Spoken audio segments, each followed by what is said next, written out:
People are sleeping on the fact that once you picture it, sir, it exists.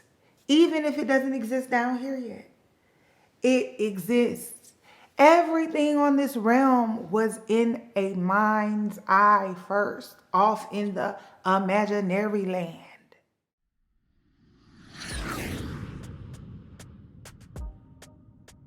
Welcome to Season 1, Episode 2 of the Book Nook. I'm Coach Shayla Ma'at. We're reading from Psycho-Cybernetics by Maxwell Maltz. Grab your copy from my affiliate link in the description. In this episode, we're going to be talking about chapters 2 through 4. One of the things that the author talks about in chapter 2 is the imagination. Specifically, the creative imagination. For me, I love the creative imagination. It is my favorite part of life because it's where you can literally pop your shit. You can add all of the things you love, all the things that you can imagine with no limitations. And the author, he describes the creative imagination as a fundamental, universal, most relied upon psychological tool that we know of. Let me say that again. He says that the creative imagination is the fundamental, universal, and most relied upon psychological tool known. So clearly I'm on to something. The imagination is really going to be where we're going to spend a lot of time in the Book Nook. So I want us to really start to unpack and revisit how we see the imagination. Because I know sometimes for me, I can imagine how people would think that the imagination is like fairyland or not so real or not as real as the physical 3D reality. When, think about it. The characteristics of our imagination is literally that it's limitless, which makes it anything possible.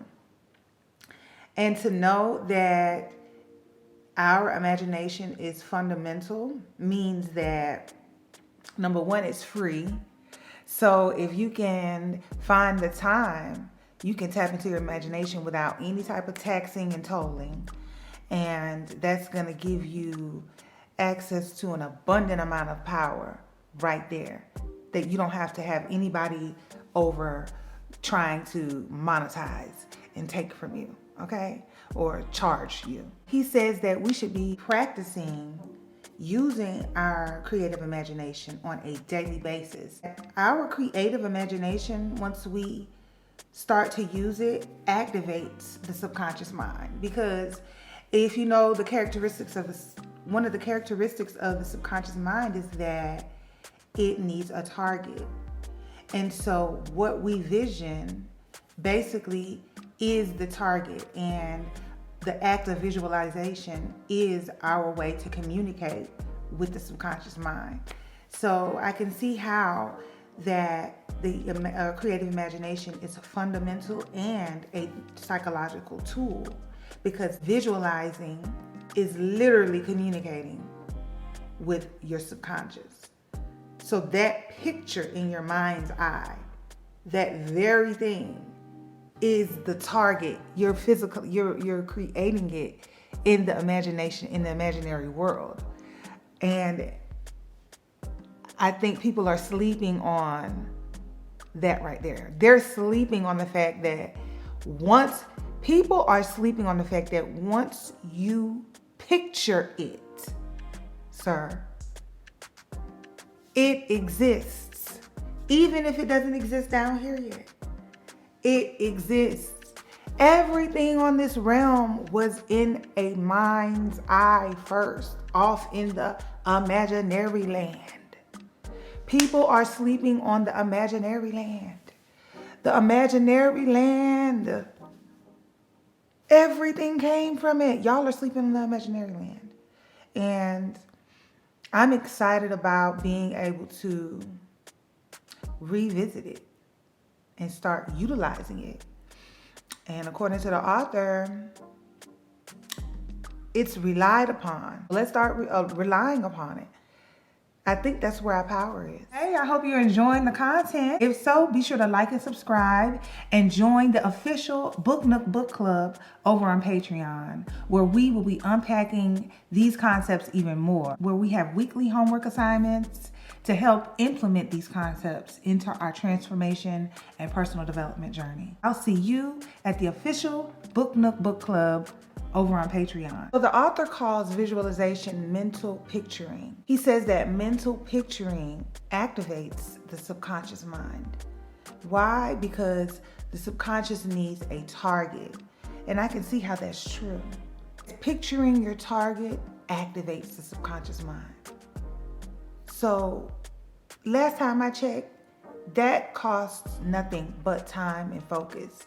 And it is definitely a tool that we can use to communicate with our subconscious mind and activate it, according to the author. Chapter 2 talks about how there are studies that reveal that athletes that sit down and practice this mental picturing before a game performs better.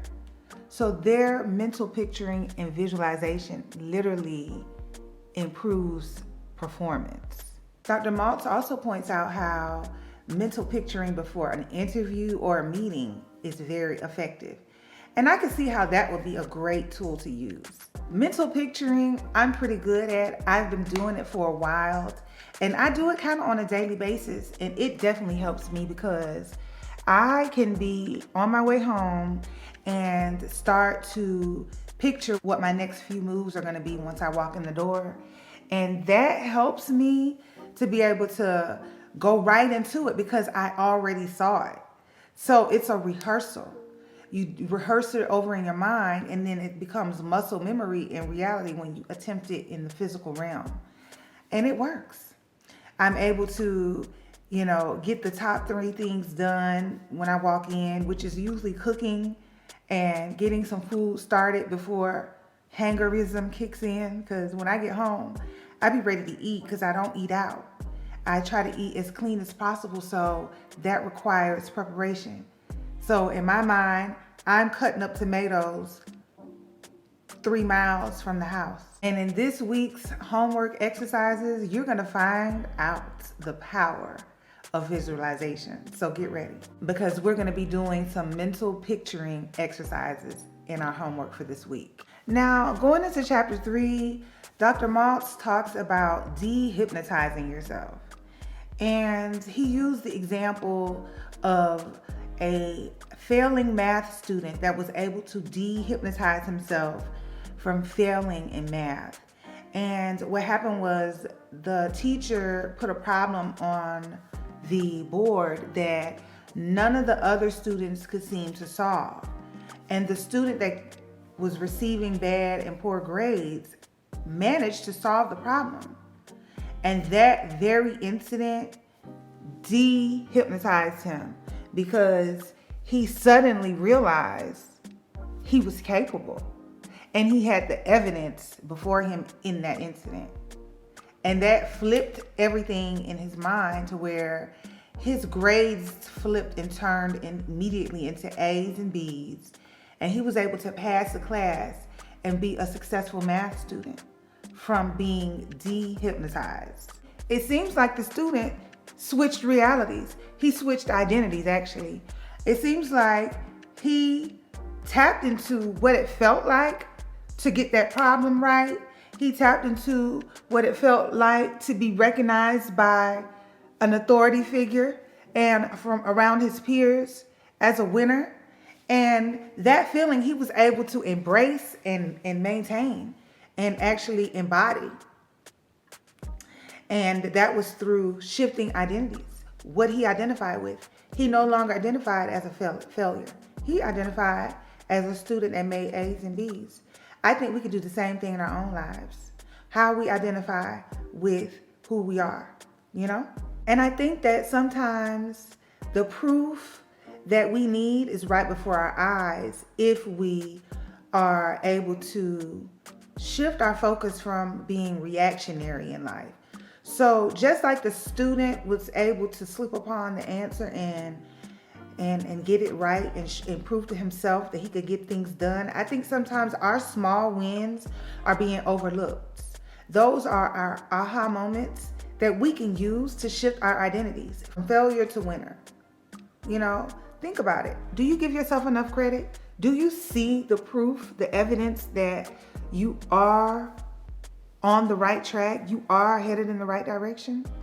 I think it's time for us to stop overlooking our small wins and use those as evidence that we are winning, and start to tap into the winner identity. Once we tap into that, that's where the dehypnotization, I think that's where the can I say it? I think that's where the dehypnotization comes in, because when you switch your attention from one state of being to another, you can't be in both places. Either you're a A student or a F student.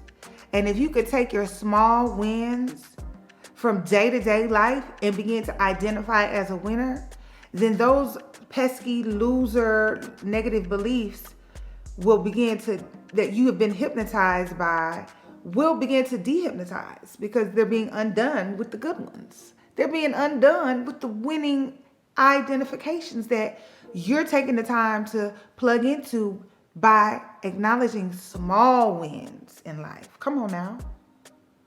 If you got your clothes out of the dryer and onto a hanger, a win is a win. Say it with me. A win is a win. Okay?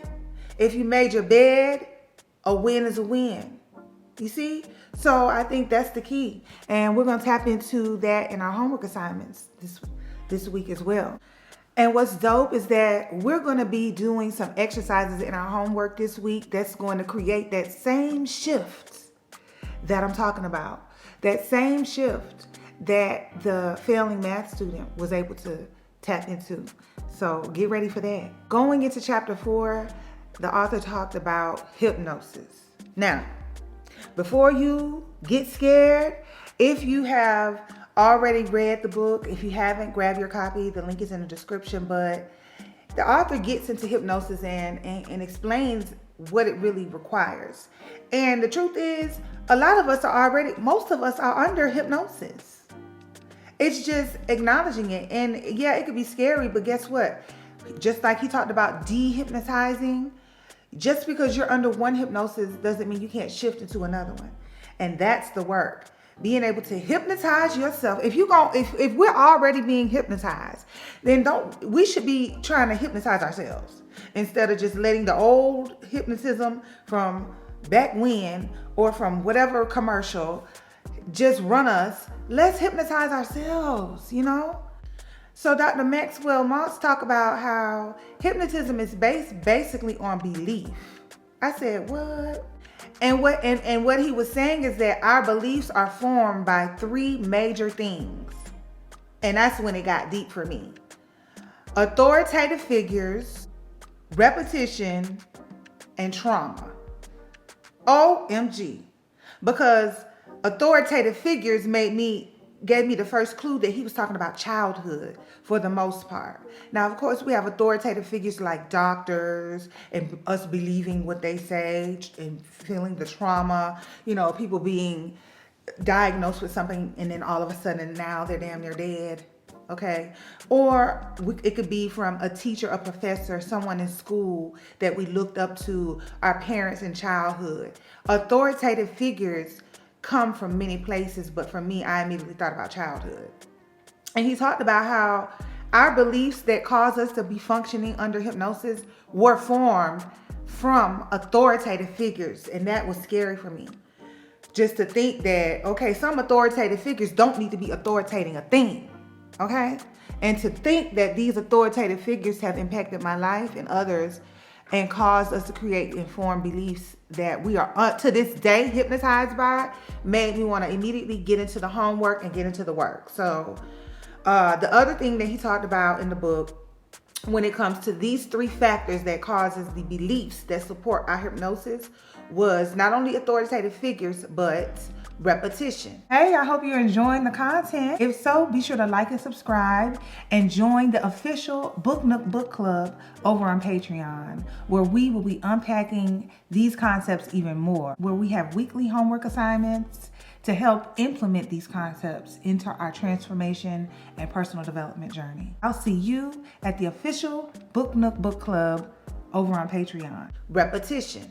So what is happening in life repeatedly that would cause us to form beliefs that would keep you hypnotized or you to be under hypnosis? And I would think about, like people that watch the news or the algorithm of social media, depending on what you click on and what comes across your timeline. That stuff becomes consistent, or being in a toxic relationship, or having repeated bad habits. Or it could be good hypnotism. If you're getting up every day, showing up for the gym, arm day, by the way, grab your arm day tank. It's in the My Art shop and in the description at coachmyart.com, shameless plug. But if you're showing up repeatedly at the gym for arm day, leg day, Pilates day, you are more than likely under hypnotism, because you form the belief that you can show up and do this. Or when it comes to work, you are completely under hypnosis when it comes to showing up at work, okay? You believe you're going to get there because you believe you're going to get that check, okay? So we're all up under hypnosis based on what we believe. And I think that the author is basically targeting and talking about the negative hypnosis that we need to dehypnotize from.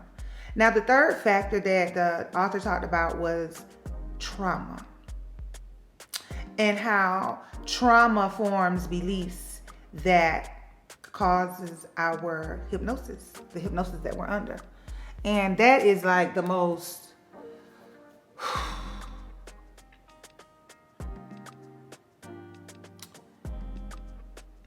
realizing that, like,